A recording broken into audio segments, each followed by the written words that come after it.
are we airing here in Iowa City, but also Cedar Rapids and North Liberty. So it's like covering the state of Iowa with the Word of God, and I feel so blessed that when I'm out, I feel like a celebrity. Everybody knows me. I know you. Hi, Pastor Boyer. So it's a very wonderful evangelistic tool, and being a ministerial person, it is what I'm all about as a pastor. So a heartfelt thank you to all of you, Emily, Josh. We've done special programming. Anytime they're needed, they're there for us. And thank you, panel, for your support and what you give to me as a pastor.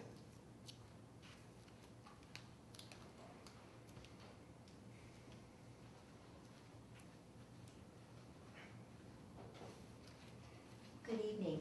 I'm Jensen, and I'm co-president of the National Alliance on Mental Illness, NAMI, of Johnson County.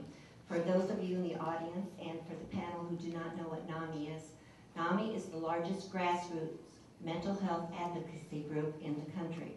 We also have been called the nation's voice on mental illness. NAMI Johnson County, as an affiliate, has used public access TV to achieve one of their goals, to raise awareness about mental illness in our community. And they have been very kind, since I found out about this in January, to allow us to talk about mental illness. Mental illness is more common than heart disease, cancer, and diabetes. And we need to talk about mental illness. And they have given us the forum to have discussions on it. And by the way, a group of us did a NAMI presentation at a graduate rehabilitation class this summer. And we started talking, the three of us that have been on public access TV. And the instructor said, well, I saw you at 2 a.m. in the morning. So people are watching. So I want to thank you, and they are helping us achieve our goal, raising awareness to reduce stigma so people will get treatment sooner rather than later. Thank you again, and thank you, PATV.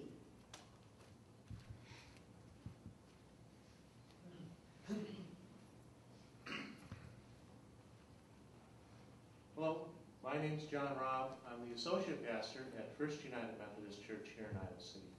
And I'd like to echo Pastor Boyer's comments on how PATV helps us in our ministry.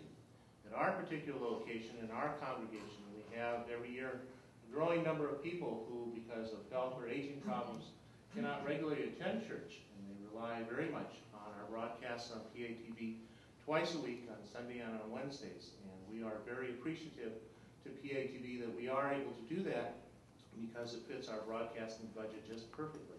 And we can work with them, and they are great people to work with. They are a very valuable extension of our work in reaching our congregation members. And I would urge you to continue to support PATV to its fullest. Thank you.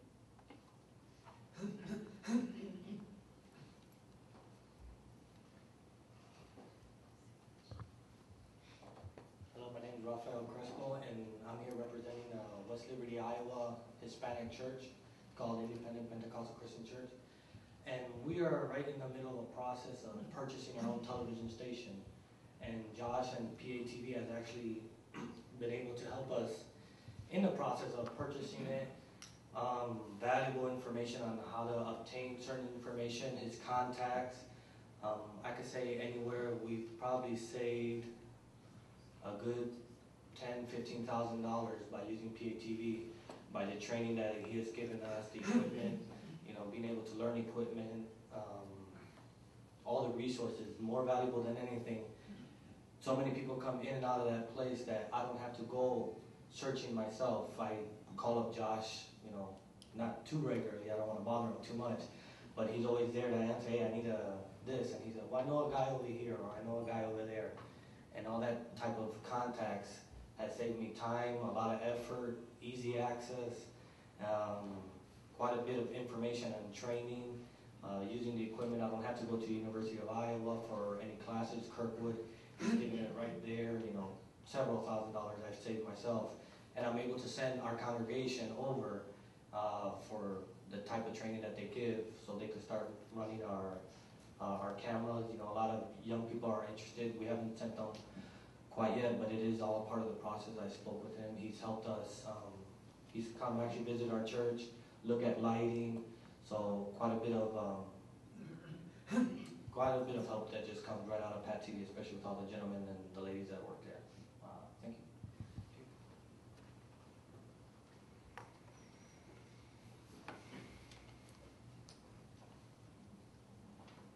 Good evening. My name is Ava Suganwi. I'm local producer because PATV is there to help out. I am a survivor of traumatic brain injury. I look totally normal, like a normal human being, but half of my brain is not there. You see sky and clouds here actually, because I went through the front windshield 41 years and nearly 8 months ago. New Year's Day 1968 in Berkeley, California. I was not wearing my seatbelt, but fortunately I did survive. I went through the front windshield, as I did survive. I was not driving. I did not right away become incoherent and unable to function, but when I was 52, I did become medically disabled from my work. I used to work with computers, programming and analysis. I had over 15 years experience. Anyhow, the point is, then I became blinded in the right eye, and if I am not much head, no focus, have difficulty with verbally, and now I have so-called a pretend career, you might say. I have a program called Wasage, which sounds like waffle plus sausage, but it is not. It's WOCIDJ, stands for Weekly Open Contact Improvisation Dance Jam. I thank PATV for allowing me to air that. I did put down I bought and put down the studio-grade dance floor at PATV so that people can dance without harming themselves. Nothing could happen. They will just be to the top grade, the best. And that was before the winter solstice of 2004. I have done programming before that. I think it was starting in 1999 that I began when the name Ping was. So this is the best I can do is applaud.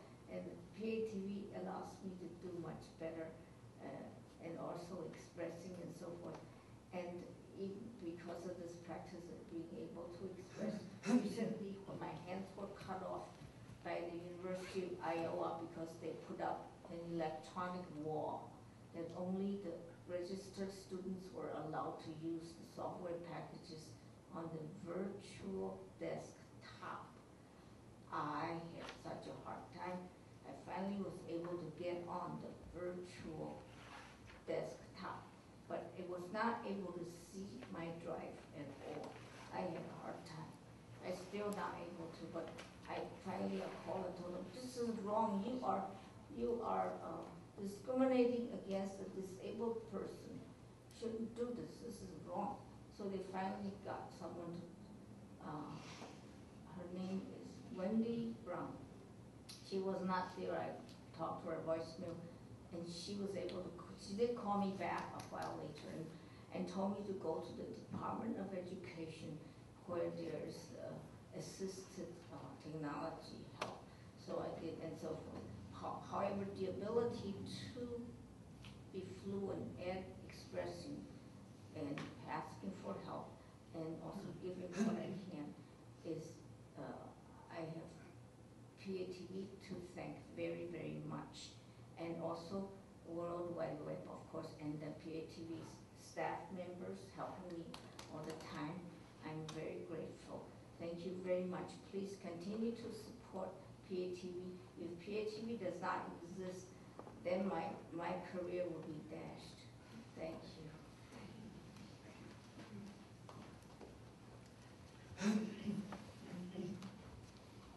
Hi, I'm Craig Dowland. I've been producing for a couple years here at PATV, but